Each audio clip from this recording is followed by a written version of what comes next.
सुप्रभात विद्यार्थियों, आशा है आप लोग सकुशल होंगे। विद्यार्थियों, अपनी पिछली क्लास में हम लोग संधि प्रकरण के विषय में अध्ययन कर रहे थे, जिसके अंतर्गत बच्चों हम लोगों ने देखा था कि संधि क्या है, यानी संधि का संप्रत्यय क्या है, संधि मुख्यतः कितने प्रकार की होती हैं, तथा इनके वर्गीकरण के बाद हम लोग इसके दो वर्गीकरण के बारे में विस्तृत अध्ययन कर चुके थे।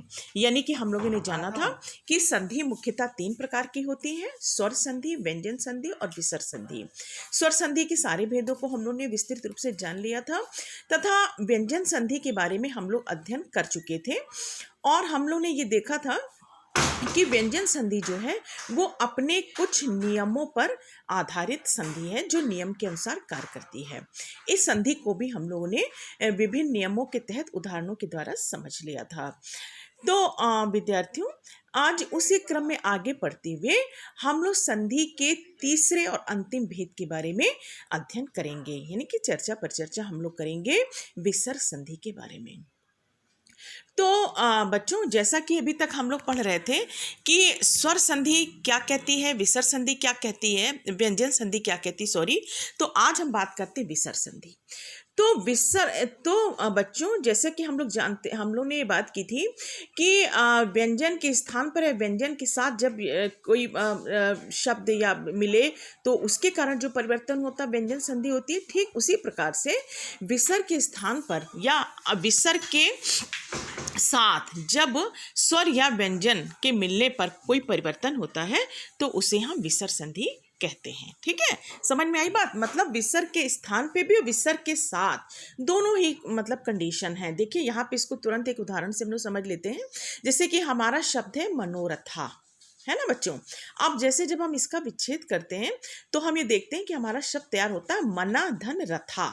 ठीक, अब यहाँ पे देखिए गौर करने वाली बात है कि मनाह पे ये देखिए यहाँ विसर्ग आपको ना के जो है बाद में दिख रहा है, लेकिन हमको मेन बात यहाँ देखने वाली है कि हमें ध्वनि किसकी आ रही है। विसर्ग के पहले मनाह यानी आ जो कि एक स्वर है ना, और इधर रथा में रा जो कि एक व्यंजन है। तो हमने संधि के में बात की थी कि विसर्ग के स्थान पर या विसर्ग के साथ, है ना, स्वर या व्यंजन आए तो जो है उसके दो मिलने से जो परिवर्तन होता है उसे हम विसर्ग संधि कहते हैं। तो देखिए यहाँ पे इस उदाहरण से ये बात बच्चों स्पष्ट हो रही है। अब हम देखते हैं कि ये विसर्ग संधि भी जो है विद्यार्थियों, ये अपने कुछ नियमों के तहत व्यंजन संधि की तरह कार्य करती है। तो इसका जो पहला नियम है, आप लोग अपनी स्क्रीन पे देखिएगा बच्चों। इसका पहला नियम ये कहता है कि यदि विसर्ग के पूर्व आ हो तो विसर्ग का लोप हो जाता है ना। मतलब अगर विसर्ग के पहले कभी भी आ आता है तो क्या होता है, आ का जो है विसर्ग का लोप हो जाता है। ठीक है, केवल इसी कंडीशन में जब आ आता है। तो देखिए इसको उदाहरण हमने लिए हैं यहाँ पे दो, आप उदाहरण समझिए। जैसे देखिए बच्चों, हमारा शब्द है कृष्ण उवाच, मतलब कृष्ण बोले। इसका विच्छेद जब हम करते हैं तो हमारा शब्द बनता है कृष्णा धन उवाच। अब हम देखते हैं कि विसर्ग के पहले किस चीज की ध्वनि आ रही है बच्चों, जरा ध्यान दीजिए आप लोग। कृष्णा, तो क्या है विसर्ग के पहले आ, वही वाली बात।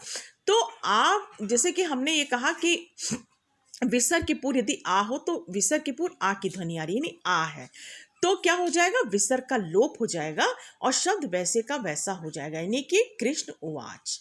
ठीक है, समझ में आया ना बच्चों। इसी को एक उदाहरण से और हम लोग देख लेते हैं। जैसे कि शब्द है व्यापक ईश्वर। जब हम इसका विच्छेद करते हैं तो शब्द आता है व्यापक ईश्वर। फिर वही बात, वही स्थिति आ गई देखिए हमारे सामने कि विसर्ग के पहले आ रहा है व्यापक, है ना, तो क्या हुआ आ, तो क्या होगा, आने से फिर विसर्ग का लोप हो जाएगा पुनः और शब्द हमारा होगा व्यापक ईश्वर, है ना बच्चों। तो इसी प्रकार से ये हमने देखा कि कैसे ये अपने पहले नियम के तहत कार्य करती है। इसको हमने उदाहरण के द्वारा समझा। अब हम दूसरे नंबर इसके नियम के बारे में बात करते हैं, जो कि कहता है कि यदि विसर्ग के पश्चात, है ना, विसर्ग के पश्चात का खा पाफा आए तो विसर्ग का लोप नहीं होता है, बल्कि वो यथावत रहता है ना। क्या होता है, वो बिल्कुल एज इट इज रहता है। देखिए बच्चों, इसको उदाहरण से हम देखते हैं। देखिए ये शब्द आप देखिए, शब्द है मेरा काह पठती, है ना। तो क्या हुआ नियम के अनुसार, का खा पाफा के बाद यदि विसर्ग आए तो उनका लोप नहीं होता। देखिए, तो विसर्ग क्या आया, का पठती। अब ये देखिए, यहाँ का के बाद विसर्ग आ रहा है ना, तो क्या हुआ, लोप नहीं होगा नियम नंबर 2 के अनुसार। तो शब्द हमारा क्या रहेगा, का पठती। ठीक, इसी प्रकार से दूसरा उदाहरण देखिए, वृक्षा फलती। फिर वही बात क्या बात है कि विसर्ग के बाद क्या आ गया, पा के बाद फा, है ना। तो हमने क्या किया कि हमने विसर्ग का लोप नहीं किया और शब्द को वैसे ही का वैसा रखा, यानी कि शब्द हमारा रहा वृक्षा फलती। ठीक है बच्चों, तो इस प्रकार हमने उपरोक्त 2 उदाहरणों से समझा 2 नियमों के अंतर्गत कि विसर्ग संधि किन किन नियमों के तहत कार्य करती है। अब हम इसमें इसका जो तीसरा नियम और आखिरी नियम है बच्चों, उसको भी समझ लेते हैं कि वो नियम क्या कहता है। इसका जो नियम 3 है, आप लोग अपनी स्क्रीन पे देखिए बच्चों, ये कहता है कि यदि विसर्ग के आगे श, श या सा हो तो विसर्ग का क्रमशः श, श, सा हो जाता है। ठीक है, यदि विसर्ग के क्या हो बच्चों, शा हो या सा हो तो विसर्ग का क्रमशः श, स, सा, हा आदेश हो जाता है ना। इसको हम लोगों ने क्लास में भी खूब अच्छे से देखा था बच्चों। देखिए, आप पुनः देखिए, आप रिवीजन कर रहे हैं। देखिए, जैसे उदाहरण है हमारा शब्द है रामश्येते। क्या शब्द है हमारा यहाँ पे, रामश्येते। अब अगर हम इसका विच्छेद करते हैं बच्चों, तो बात बनती रामः धन शेते।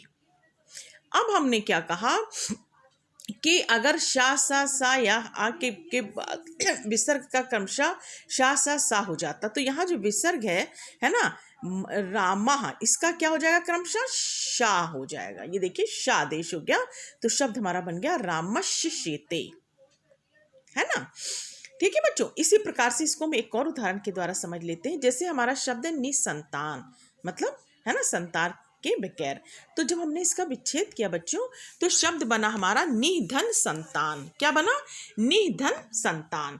तो अब हमने अपने नियम के तहत देखा कि नि ये विसर्ग है, ठीक है, और इधर क्या है, सा है। तो विसर्ग के बाद जब भी सा, शा, सा आएगा तो इसका क्या आदेश हो जाएगा, शा, सा हो जाएगा, है ना। तो देखिए, यहाँ पे आप अपनी स्क्रीन पे बच्चों देख रहे होंगे कि विसर्ग के बाद क्या हो गया, यहाँ पर देखिए, ये देखिए, सा आया तो सा का सा आदेश हो गया, यहाँ शा आया तो शा आदेश हो गया था, तो रामश्येते बन गया था, यहाँ पे सा आ गया तो शब्द बन गया हमारा निसंतान।